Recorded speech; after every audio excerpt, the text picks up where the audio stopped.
মুখ মুখ যেন না পুড়ে।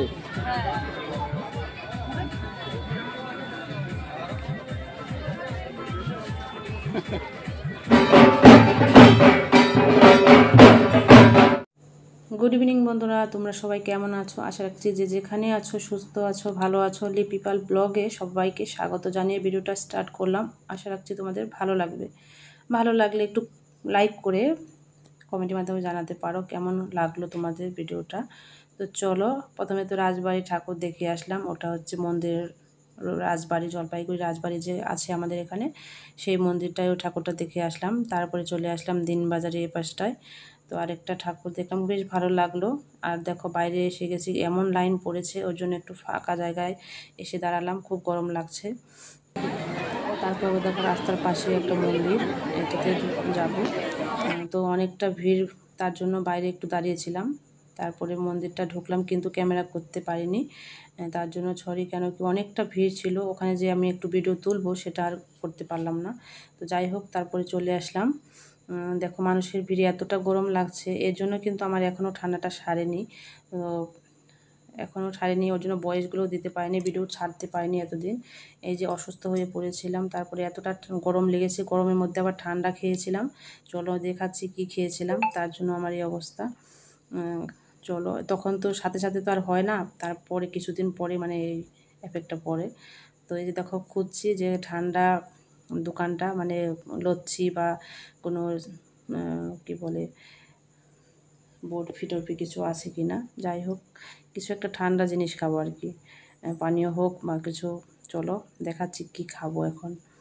তো যাচ্ছি, সামনে দেখছি দোকানটা। তো ছেলে আবার বলছে দেখো এই যে পাশে পকোড়ার দোকান, তো চিকেন পকোড়া খাবে। যে বলছে চল ঠান্ডা খাবো, মানে এতটা গরম লেগেছে অন্যদিকে চোখ যাচ্ছে না, শুধু ঠান্ডা খাবো এই ভেবেই যাচ্ছি আর যাচ্ছি। এই যে দেখো চলে এসেছি দোকানে। এইখানে দোকানটা সবসময় থাকে, এইখানেই দোকানটা। দাদাভাই একটা গাড়ি নিয়ে আছে, গাড়ির মধ্যে আর কি এইগুলো বিক্রি করে। চলো কি খাই দেখি, অনেক কিছুই পাওয়া যায় এখানে, বরফি, তারপর হচ্ছে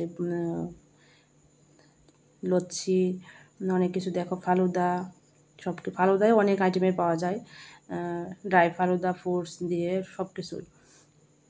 তো আমার বেশ ভালো লাগে। আইসক্রিম দিয়ে খেয়েছিলাম, তার জন্য আমার এখনও গলা বসে আছে। তো খাওয়া দাওয়া করে, মানে খাওয়া দাওয়া বলতে ওই যে ঠান্ডাটা খেয়েছি, খাওয়া দাওয়া করে এদিকে দেখো ভিডিও করতে পারিনি, এতটা মানে ঠান্ডা খাওয়ার একটা ভুলে গেছি ভিডিও করতে। তারপরে আসলাম আবার চিকেন জাতীয় কিছু, মানে ওই যে বললাম না চিকেন পকোড়া খাবে আমার ছেলে। তো চিকেন পকোড়া তো পাইনি, শেষ হয়ে গেছে। তো রাত বাজে 12টা, চিকেন পকোড়া কোথায় পাবো। তো দেখছি চিকেন সালাডটা আছে, তো ওটাই খেয়ে নিল। তার একটু কোল্ড কফি খেয়ে নিয়েছিলাম। তারপরে আবার চলে আসলাম একটা ফেমাস মন্দির, এটা জলপাইগুড়ি দিনবাজারের মধ্যে। এটা হচ্ছে দিশারি নাম করা, একদম জলপাইগুড়ি আসলে তোমরা নাম শুনবে, দিশারি, দিশারি ক্লাব নাম, ওই যে নামটা লেখাও আছে। তো এখানে হচ্ছে সবসময় প্রতিমার জন্য পুরস্কার পেয়ে থাকে, আর কারুকার্যগুলো খুব সুন্দর হয়। আমি জানি না ভিতরটা দেখাতে পেরেছি কি না, তো ভুলে গেছি। তো দেখো খুব সুন্দর, যে দেখো ট্রফিগুলো দেখা যাচ্ছে। তো যাই হোক, এবার ওখানে ঘুরে টুরে এসে তারপরে রাত 1টা বেজে গেছে এখন। তো তারপরে খিদে পেয়ে গেছে, ডিনার করব। তো ঘড়ির দিকে তাকিয়ে দেখি রাত 1টা, বুঝতেই পারিনি কখন রাত হয়ে গেছে, এতটা টাইম হয়ে গেছে। ডিনারটাও আবার মানে টাইম হয়ে গেছে, তার কিছু করার নেই, ঠাকুর দেখতে আসলে তো এরকম হয়েই থাকে। তো চলো ডিনারটা সেরে নেই। এই যে টেবিল সাথে সাথে পেয়েছি, অনেক সময় পাওয়া যায় না। তো সাথে সাথে আমরা পেয়েছি, আর কোনো ফাঁকা নেই চারদিকে, আরও অনেক মানুষ দাঁড়িয়ে আছে। তো আমরা পেয়েছি সাথে সাথে, নাহলে আরও দেরি হয়ে যেত। তো চলো খাওয়া দাওয়া করে নিই। কয়েকটা সেলফি তুলেছি এখানে, তো বেশি ভিডিও করতে পারিনি, অল্প স্বল্প একটু ভিডিও করেছি, কারণ কি খিদে পেয়ে গেছে, তো ভিডিও করব না, খাবো। যাই হোক একটু স্ক্রিপ্ট তুলে নিলাম। তারপরে আসলাম বাইরে, দেখি একটা পানের দোকান আছে। তো আমি তো পান খাই না, কিন্তু মিষ্টি পান হলে মেলাতে বলো কি ঘুরতে গেলে মিষ্টি পানটা খাই। তো তার জন্য মিষ্টি পান, একটা মিষ্টি পানের দোকান।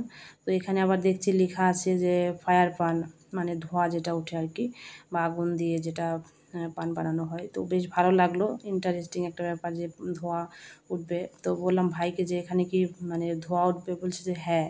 তো এইভাবে মানে নিলাম, কেউ বুঝতে পারিনি যে ধোয়া ওঠা যেটা সেটা 100 টাকা, আমি 50 টাকাটা অর্ডার করেছি। তো ওটা হচ্ছে শুধু আগুন দিয়ে দেয়, মুখের ভিতরে আগুন দিবে আর কি, দেখতে পাবে। তো চলো একটু পান খেয়ে নেব, তারপরে তো বাড়ি চলে যাব, আর কোথাও যাব না। তো ততক্ষণে তোমরা ভালো থেকো, সুস্থ থেকো। চলো পানটা খেয়ে নিই। তা সবাইকে গুড নাইট জানিয়ে দিচ্ছি আগেই, কারণ ফায়ার পান খাওয়ার পরে আর আমি এখানে দাঁড়াইনি, তাড়াতাড়ি চলে গেছি। তো অতটাও টেস্ট ছিল না, কিন্তু ওই যে ফায়ার পান মানে আগুন দিয়ে খাওয়া, আমার কাছে একটু ধোয়া ধোয়া মানে ভাব আসে, তো ওটা আবার ভালো লাগলো না।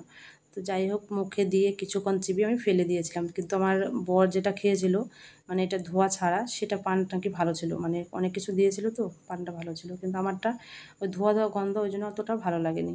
কিন্তু ওই যে একটা সুন্দর ফায়ার পান একটা নাম, বিশেষ একটা নাম, ওর জন্য খেয়েছিলাম। ও দেখো দিয়েছে, বলছে যে আগুন ধরবে না তো, মানে গরম লাগবে না তো, একটু লাগেনি। তো তোমরা ভালো থেকো, সুস্থ থেকো, good night, sweet dreams, tata.